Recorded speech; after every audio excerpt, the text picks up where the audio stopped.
มาทหารทำไมมาทหารหน่อไม้บ่โอ้หน่อไม้ออกแล้วมันจะโน่ขาวๆนู่นเนี่ยหน่อไม้บ่งเวลาหาแต่เช้าเพราะว่านี่มึงเงาะป่าบ่เนาะส้มบ่หวานบ่เบิ่งมักหนึงพอท่านผู้ชมรับชมคลิปนำกันนี่มันหมากหยังท่านผู้ชมเงาะบ่เงาะป่าบ่เหลือง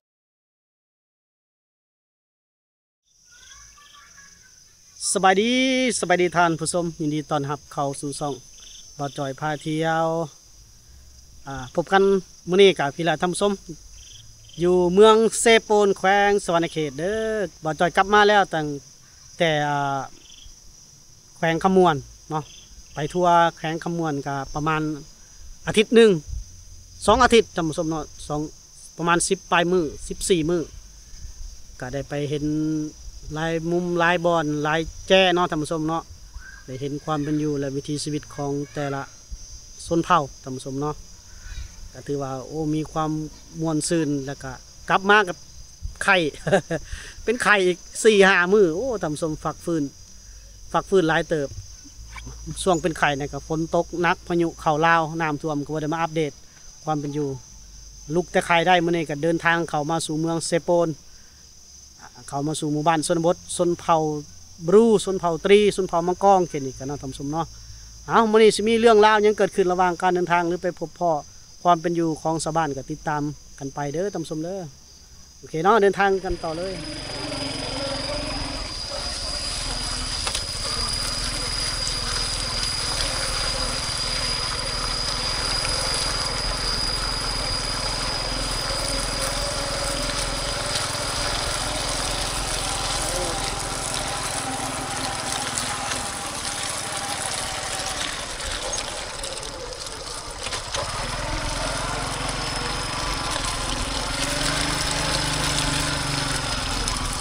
นั่งแล้ว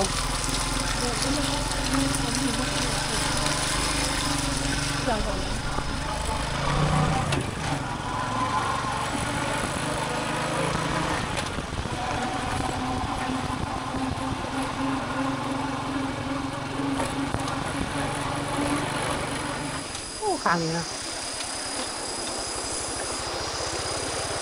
แต่หน้ามันสุกมากเนาะแต่เนาะกล้องมันเป็นปิดขนาดเลย จับกล้องเลยเอาเดินทางเข้ามาก็เห็นเป็นตัดกล้วยมาขายท่านผู้ชมผู้ใดเป็นเจ้าของกล้วยโลเท่าไหร่โล1,200ลงเนาะลงเลยเนาะกล้วยผู้ใดกล้วยผู้นั้นบ่หรือกล้วยเจ้าพนี่โล1,200กล้วยงามอยู่เนาะแต่ก็ยังบ่ตึงคักเลยแบบบ่นั่นโล1,200มันชื่อกล้วยแล้วมันหลายปีแล้วมันเป็นอย่างนี้โอ้กล้วยหลายปีบ่เนี่ยกล้วยหลายปีแล้วมันก็บ่เต็มเม็ดเต็มหน่วยเนาะว่าซั่นซะโล1,200 1,200 เจ้าเดียวเลยบ่นี้นะเจ้านี่จักเจ้าทั้งหมดนี่เจ้าเดียวบ่เจ้าเดียวสุดได้หลายเติบนั่นนี่ตามเบิ่งนี่คือสิแม่นหลายเจ้ามาถาขายนี่กองนั้น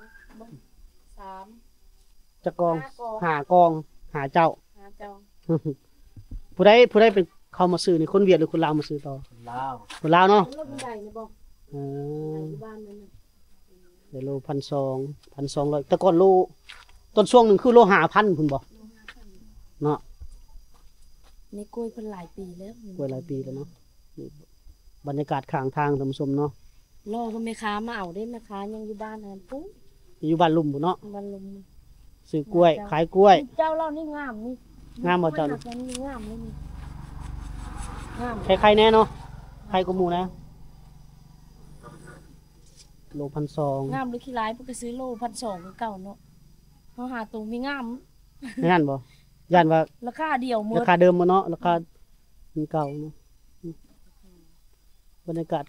ทางท่านผู้ชมเพิ่นชาวบ้านเพิ่นตัดกล้วยมาขาย เนาะนี่ก็บ้านอ๋อคุณผู้ชม มาทานน้ำมัน มาตรฐานหน่อไม้บ่โอ้ หน่อไม้ออกแล้วมันจะนอกขาวๆนู่นเนี่ยหน่อไม้บ่งเวลาหาแต่เช้าเพราะว่านี่มันจะนอกง่ายๆเป็นซักน้ำอยู่ใกล้ๆน้ำห้วยนี่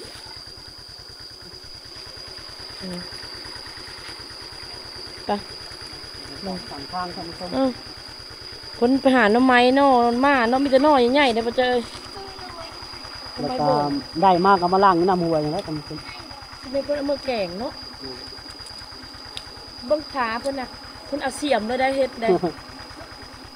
ใส่เสียมอะไรเลยบ่ อ๋อเราเฮ็ดอะไรนั่นน่ะแต่ความสามารถเพิ่นได้นี่ได้อ๋อเพิ่นเอาปลายเสียมเฮ็ดเลยยานเนาะ กระติกน้ำผู้ได้หาบนั่นของเจ้าบ่มาหาบน้ำบ่เออ หักมื้อกินบ่ลูกกินบ่จ้าบ่ จ้าน้ำห้วยนี่บ่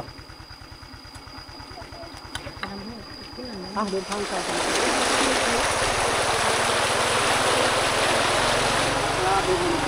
ลูกด้วยน้ำนะ คนตกไม้เด้มันงามแต่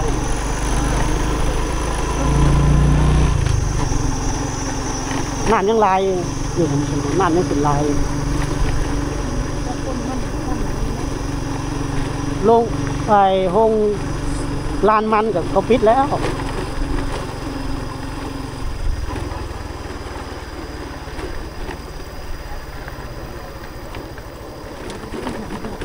น้ำงามเลยส่วนนี้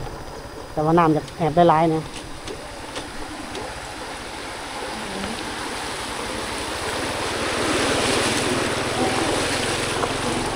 จ้า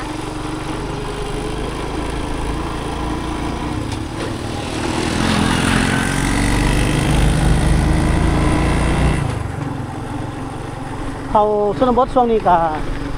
งามอีกแบบหนึ่งเลยท่านผู้ชมงามแบบว่าธรรมชาติเขียวใบไม้เขียวเด้ฝนตกใหม่ใบไม้ปงใหม่เกิดใหม่แล้วก็งามไปอีกแบบหนึ่งแต่ก็คือทางมันจะยากนั่นหนึ่งแล้วเดี๋ยวนี้ยามฝนเลยเข้าสู่ชนบทหนาฝนแล้วลุยชนบทหนาฝนแล้วแต่ละดูการเก็บภาพให้ท่านผู้ชมได้เบิ่งนำกันโอ้โหงาม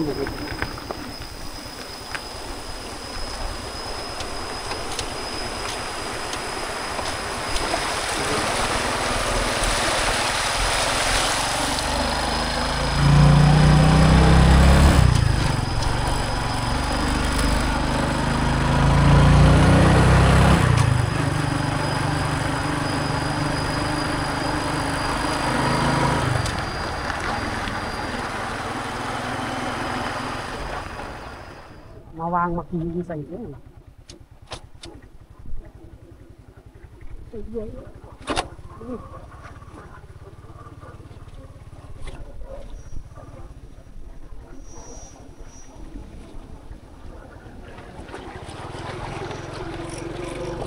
โอ้น้ำวิ่งธรรมชาติไหลเลยนั่นเลยไหลยาวเลยหน้าแซงกับเจ้าแล้วดำให้ดำหน้าระบบนั่งเนาะหาจะเกี่ยวเขาแล้วตามเบอร์ดินแดนหมักกาแฟหอมแดงเมื่อได้ดินเขาเจ้าเนาะเพิ่นมาดินแดนหมักกาแฟหอมมื้อนี้สิพาเขาไปฮอดติดใกล้ชายแดนเลยมื้อนี้ชายแดนลาวเวียดนามเลยฝนตกนี่บรรลัยเลยนะงานเข่าเลยมันเป็นดินดาบ เด็กจะใส่เมื่อกี้หินให้เลย มันก็ใส่จะมองใส่กันละมองบนใส่นี่ก็นั่นเลยแล้วดิ ย่างบ่มีเนาะ ผมมีงาแบบดินหัวโหลมาเพิ่ม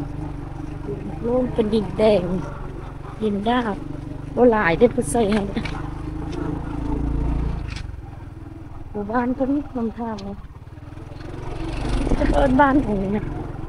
กับบ้านใหม่บางเลิกคือกัน ทำไม่วางเล็กเนาะ โอ้ โอ้โอ้โอ้ยรถบดีจะพังเลยมาจะออกบ้านใหม่บ้านในๆพี่น้อง บ้านใหม่บางเลิกหนึ่งรถสองมา นี่อยากจะย้ายเอามาพี่น้อง อ่า ไปแบบนี้หมดบ้านคนอีกบ้านนี่แหละพูดทั้งหลังกับบดีชื่อจ้องเบาะตลอดโอ้โหจริง เหมือนน้อยพี่ อืม เพื่อ เออเออ พอตรงหุจักแล้วทางไป มาตรงเบิ่งคนใส อะไร แล้ว ฮะลงนี่เลยบ่ เลิกบอก นี่ ฮะ กูมีรถไปบ่ อืม เอาย่านมันอันนี้น้ำมันมืดนะ ถ้าก็ไปนี่แล้ว มีลงนี่บ่ อืม ลงเนาะ ลงก็ลง จักเลิกสำไร จักแล้วไปที่หูเนาะเอาข้างในนะมาดิมาดิ ลง เดียวเห็นบ่ ไปส่องไปได้เลยลงบันนี้โอ้ลูกโอ้ดิปปิ้งเลย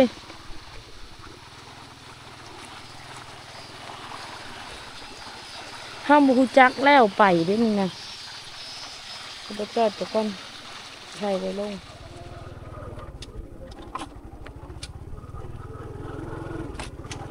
โอ้มีคนรถใหญ่เลยแบบใหญ่เลยจะไม่ธรรมดาดิเด้อ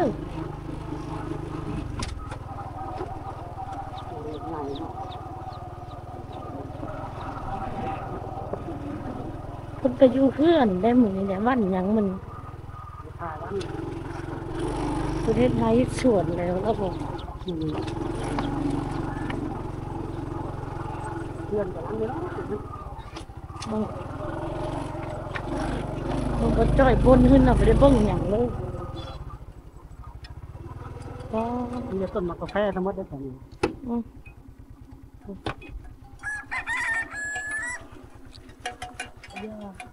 ก็เขาเจ้าอยู่หลายอยู่ได้มื้อนี้เนาะเพิ่นอยู่หลายได้มื้อนี้นะ อยู่หลายบ่ อยู่หลายที่บ้านมาเฮามาบ่ค่อยมีคน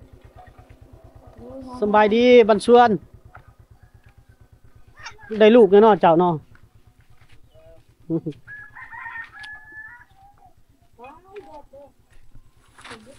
เก็บฟืนเนาะ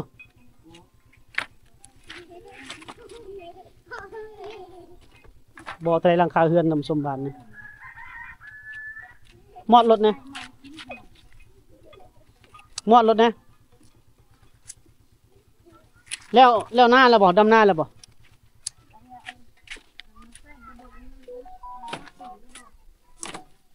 เก็บฟืนไว้แล้วเพิ่นลูกไผ่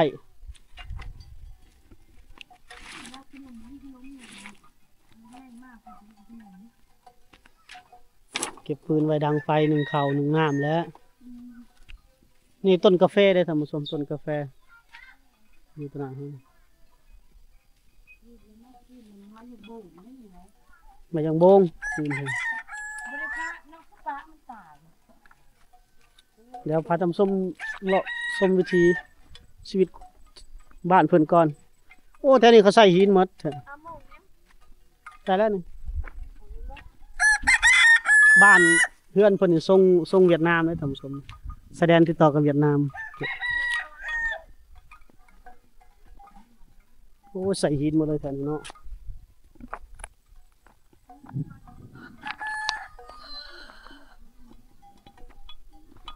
พิษยังไกลอยู่ออกแสดง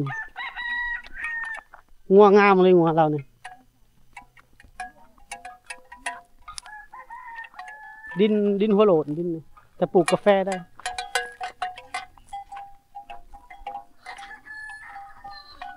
สบายดีพ่อเท้าบันชวนงัวเจ้าบ่โอ้เดี๋ยวงัวงามเนาะจักโตงัว 4โตวนี่แม่นหมด หับย่างเขาหมูเขาหับย่างเลี้ยง โอ้เลี้ยงอ่า เลี้ยงให้เจ้า เลี้ยงให้เขา อืม แล้วได้ลูกปันกันบ่ ปันกัน ปีหนึงมันออกจักเทื่อลูกมัน คงช่องปีคงตัวหนึง โอ้ปีหนึงบ่ได้บ่ตัวหนึงลู บ่ ก ได้ได้ เอาแล้วมันก็ลุบแล้วเนาะ ช่องปีคงลบก็ตามมันน่ะเฮาเท่าเลยบ่เฮ็ดหยัง โอ้พ่อเฒ่าเพิ่นอันนั้นเลี้ยงงัวเขาแต่งัวตุ้ยงามเนาะ อืม งัวแม่จักโตพ่อเฒ่า ช่องโตคือตัวเดียวพี่อะกับแม่น้อยๆที่ โดยบ้านนี่เคิ้นบ้านหยังบ้าน บ้านไม้ บ้านใหม่วังเลิก เออ อยู่หันกับบ้านไม้บ่อยู่ลุมมือ ที่บ้านกลาง บ้านกลาง ครับ ขึ้นไปพุ่นละบ้านใหม่พัฒนา อืม เนาะยังอีกจักกิโลออกไปฮอดด่านเวียดนี่ บ่ได้ไกลนึงมา ได้บ่2หลักฮอดบ่หรือหลักหนึง ชำปนีบ้านเชรนหั่น โอ้ประมาณ2หลัก ฉะนั้นลักคงช่องลัก โดยเคิ้นเข้าไปละด่านหยังเคิ้นด่านหยังซื้อด่านเวียดด่านหยัง ดันยึดเลย เออ ดันบ้านแจ้ง ด่านมันแจ้ง บ้านแจ้ง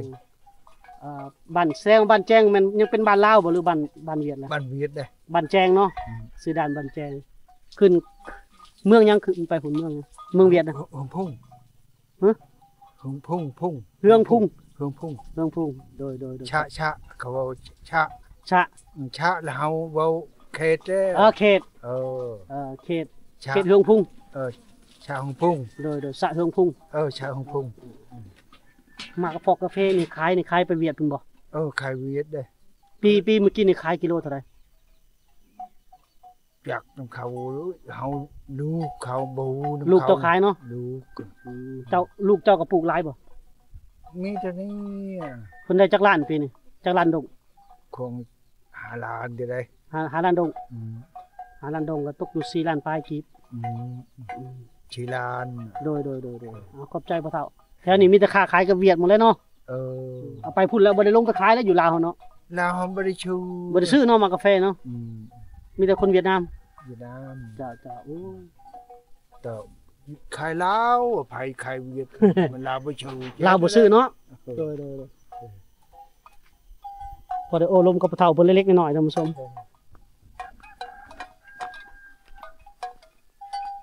คือฝนจะตกแล้วบัดนี้เฮาสิไปต่ออีกน้อยหนึงประมาณกิโลหนึงพุ่นสิบ่เข้าไปใกล้ชายแดนเพิ่นหลายดอกท่านผู้ชมย่านเพิ่นท่วง เดี๋ยวมีปัญหาพอเฮาออกมาถ่ายทำเด้โอ้กำลังมีแผนสิเฮ็ดสิตั้งเฮือนให้ท่านผู้ชมบ่มีไฟฟ้าเด้ท่านผู้ชมสายไฟน่ะมีอยู่แต่ว่าเขาเจ้าบ่ได้ใช้ไฟฟ้าแบบว่าสิว่าได้ดีเนาะยังบ่ได้ลงหม้อแบงหลายปีแล้วเด้ท่านผู้ชมนี่ดินสังเกตเป็นดินแดงหมดเลยแถวนี้ปลูกหมากกาแฟมาเลย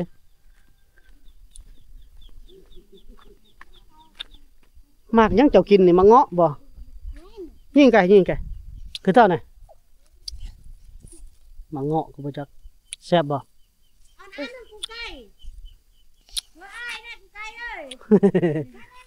เมื่อเรากินแน่แน่ มาเงาะบ่เนาะ นี่เหาะเนี่ยนี่บักห้อยให้นี่ โอ้เดี๋ยว บักห้อยนั่น เบิ่งมาเงาะป่าบ่โอ้อย่าให้หลายอ้ายบ่ได้กินเบิ่งเบิ่งเงาะป่าบ่เนาะส้มบ่หวานบ่เบิ่งหมากหนึงพอท่านผู้ชมรับชมคลิปนำกันนี่มันหมากหยังท่านผู้ชมเงาะบ่เงาะป่าบ่เหลืองๆเลยเขาเจ้าแกะนะท่านผู้ชมนะ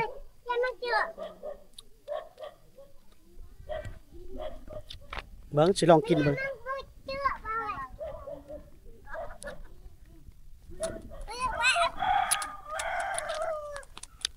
คือเงาะเนาะส้มๆหวานๆเนาะ สบายดี เจ้าสบายดีส้มๆหวาน แม่น ๆเกินมากยัง เราเทิงเอิญเนี่ย อืม ไปเช่า บ่แม่นเนาะเงาะเขาขายเวียดขายบ่แม่นเนาะ บ่คือเขาค่ายอยู่เวียดนั่นแหละนี่ แต่แต่มันบ่เป็นสีคือกันเห็นตัวนั้นมันขาวแนวเหลืองออกเหลือง เขาเก็บอยู่ป่าบ่หรือปลูกเอา บอกเขาเก็บอยู่สวนกาแฟเขาปลูกเขามันเป็นเองมันแหละเขา นั่นแหละ เกิดมันเป็นเองมัน เป็น ขาไม่ได้ปลูก เป็นธรรมชาติ แม่นเป็นธรรมชาติ อืม อ้าวแต่นี่ดาว ส้มหลายกว่าหวาน ส้มๆบ้าน ส้มหลายกว่าหวาน บ่ได้ไปเฮ็ดดำนาบ่มื้อนี้ ๆเขาพักผ่อน โอ้เริ่มดำนาแล้วบ่ แล้วเกี่ยวแล้ว หน้าแซงหั่นเนาะแล้วหน้าปียัง เขาไม่ได้เฮ็ดนาปี โอ้อยู่พี่บ่เฮ็ดหน้าปีบ่ แม่น เฮ็ดแต่หน้าแซงหน้าแซงก็คือหน้าปังเลยท่านผู้ชมโอ้ให้ได้บัดนี้ แต่เขาไม่ได้เฮ็ดแต่มัน โอ้ ปลูก งาม แต่สวนมันนั่นแหละ ปลูกมัน แม่น แล้วก็เฮ็ดนาแซงหันเนาะนาปีบ่เฮ็ดเป็นไดนาปีคือบ่เฮ็ดบ่ได้เขาบ่เขาบ่งามบ่ เขาบ่งาม น้ำท่วม มีพุยเด้ โอ้เอ้านาแซงก็ใส่ปุ๋ยคือเก่าเหรอวะ ใช่พุยใช่คือกันอันนี้เขาไม่ได้เฮ็ดเขาไม่ได้เคยเฮ็ดเด้ โอ้ คันหมดบ้านนี่ก็เขาเฮ็ดผู้ใดก็เฮ็ดหมด แต่บ่มีไผเฮ็ดเลยบ่ อืม แสดงว่าอยู่พี่เฮ็ดดำนาแต่ยามหนาวว่าซั่นซะ บ่แม่นอยู่บ้านเชตะโมกเขาเฮ็ดหมดเนาะ อืม ใส่หมกพินก็เขาเฮ็ เฮ็ ด ดเบิดนาปีแล้วก็นาแซงเฮ็ดสองฤดูกาลคือบ่ลองเฮ็ดเบิ่งเนาะ บ่งามเฮ็ดแล้วเขาบ่งาม โอ้ เขาเฮ็ดแล้วนี่เฮือนอันนี้เด้เฮือนพอวันหันเฮ็ดแล้ว แต่ปีก่อนหันเราเฮ็ดก็เข้านี่ช้ำนี่บ่งามเขาใช้ เพียงแต่นาแข้ง ปุ๋ยก็บ่งาม ใส่ปุ๋ยก็บ่งาม ใช้ปุ๋ย แสดงว่าดินเขตนี้มันบ่เหมาะสมกับการเฮ็ดนาปี เออ เหมาะสมแต่เฮ็ดนาปัง เฮ็ดนาปังที่งามเว้ย โดยขอบใจเด้อใส่เฮือนเจ้าบ่นะเฮือนเจ้ารถใหญ่หั่น แม่ โอ้แต่ก่อนบ่เห็นมีรถใหญ่เนาะมาได้เป็นรถใหญ่แล้วบัดนี้เนาะ ดีใจนํพัฒนาขึ้น แม่ เอารถใหญ่นี่แกเครื่องไปขายอยู่เวียดบ่หรือแก ก็รถใหญ่นี่ก็แก้เข้าไปเรื่อยไม้เขาช่างให้เรื่อยไม้เฮือนก็เขาแก้ โอ้โดย นี่ โดย คันเข้าบ่ช่างกับป้านี่แหละ ดีใจนํพัฒนาขึ้น ยังบ่ได้แต่ไฟเนาะ แม่นแหละ โอ้ บ่มีไผนี่ จักปีละตั้ง เราเว้าแต่ปีนี้เราเว้าเดือนชีนี่เดือนชีแล้วก็ยังบ่เขายังบ่ใช้อยู่ เอาจักหน่อยเพิ่น แม่น เพิ่นบ่ลงบุญ จักสิปีได้เดือนได้เด้สิมีไผบ้านใหม่บางเลิก อดเอาอดใจรอเพราะว่าเพิ่น ยังบ่ได้พัฒนา โดยยังนี่เพิ่นนี่ก็ยังมากินอยู่หมาก ขอบใจเด้อนี่หมอกเพชรได้ท่านผู้ชมแล้วฝนสิตกห้ำข่อยแล้วเนาะบ้านนี่บ้านใหม่วังเลิกละบ่หลายหลังคาเฮือนคุมนี่ท่านผู้ชม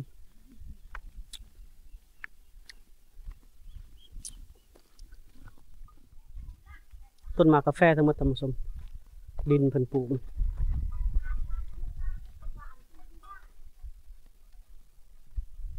ยังอีกประมาณบ่เท่าไหร่ก็มีอีกบ้านหนึงบ้านใหม่พัฒนา แล้วก็กลายเป็นพัฒนาไปแล้วแมันด่านน้อย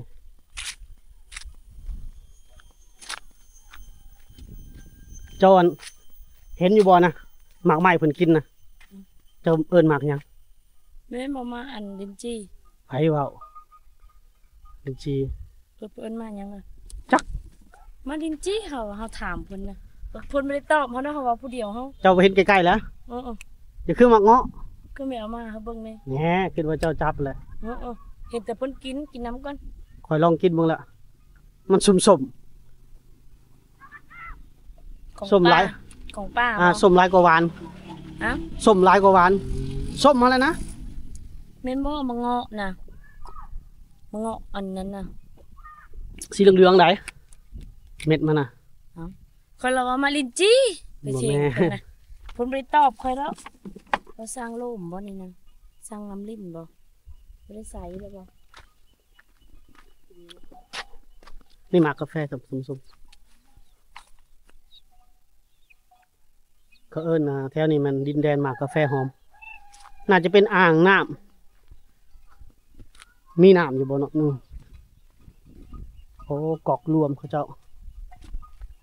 โอ้เบิ้งลองแหมบ่มีน้ำซ้ำ มีน้ำอ่างเก็บน้ำเนาะแถวนี้มีแต่หมักกาแฟทั้งหมดดินแดนหมักกาแฟหอมโอ้น้ำต้องมาแต่พี่ได้ทำนี่ขึ้นมาแต่พี่คือมีตกใส่ตัวนี้แม่นน้ำฝน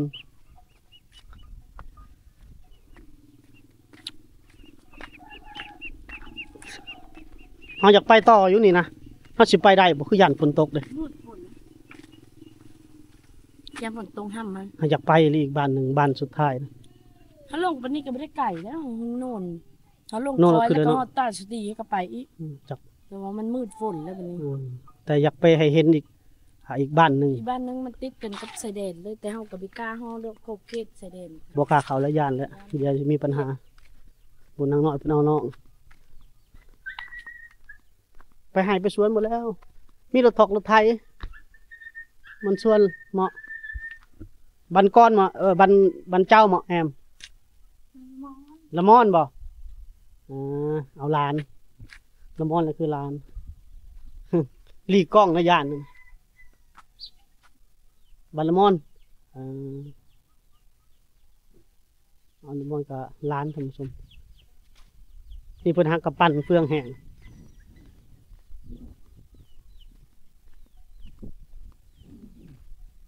มีแตะปูมักกาแฟทั้งหมดเลยสว่านเพิ่นก็ไปมาก็ใส่รถมอเตอร์ไซค์เกียรนี่แหละมาแต่ใส่เด้จักไปปิดหน้าปิดตามันคือคุณน่ะหมู่เฮือนเรานี่ท่านผู้ชมปิดดงปิดดาวอุกทึกลึกน้องทรงเฮือนจีนเลยเฮือนเวียดเลย มันชวนอะยะ บันเจ้าบ่อันตะวันบันเจ้า เบิ่งเฮือนดังนี้แหละ โอเคท่านผู้ชมเราปรึกษากันว่าอยากไปต่อแต่มืดฝนมาแล้วเพราะว่ายางรถเขาก็เป็นยางร่อนอยากพาท่านผู้ชมไปเที่ยวชมวิถีชีวิตความเป็นอยู่ของชาวบ้านเขตนี้ไปได้เฮาสิได้ไปต่อบ่ เชื่อสิชนบ่จ้อยกลับนั่นน่ะเขาบ่ไทยยาน มันอึมซื่อๆติ บ่ได้หึมแล้วมันมืดมันนี่แหละ มื เพ ด ราะว่าเฮาหึ้นมาตะบ้านหนองใจนี่ ไกลเติบไปเนาะ ไก่ได้เพราะว่ามันมีเส้นทางอันนั้นเลยมีแต่แดงหมดเพราะว่าฝนตกมาเฮาก็ ฝนตกแล้วมันสิมืนมันเป็นยางร่อน แต่ก็อยากไปแหล้วอยากไปให้มันสุดเลยนะบาด ประมาณฮอดบ่5 6หลัง บ่ประมาณ2กิโลนี่2ลักนี่ ไปหั่นเลยลุย ไปบ่ ไป พอฝนตกแล้วเมื่อยากหมดเท่านั้นแหละ เพราะว่าทางนานี่ก็มีโขจมอยู่แล้วแล้วก็ทางนาอีกก็ห้วยอีกก็ส่งห้วย ฝนตกแล้วเมื่อโลดเมื่อฝน อืม กลับฝนอย่าให้ฝนหยุดเพราะว่าน้ำมันสิมาบัดเดียวคันตกแห้งได้ ได้ยิน ตก จะว่าเสียงฝรั่งนะ โอเคเนาะ ไป เฮาสิจบคลิปไว้สำนี้ก่อน EP นี้ฝากติดตาม EP ต่อไปท่านผู้ชมเนาะเฮาสิไปเข้าไปหมู่บ้านที่ติดตะเข็บชายแดนเวียดนามเนาะท่านผู้ชมพบกันใหม่ใน EP หน้าสวัสดีสบายดี ไปดีเด้อไป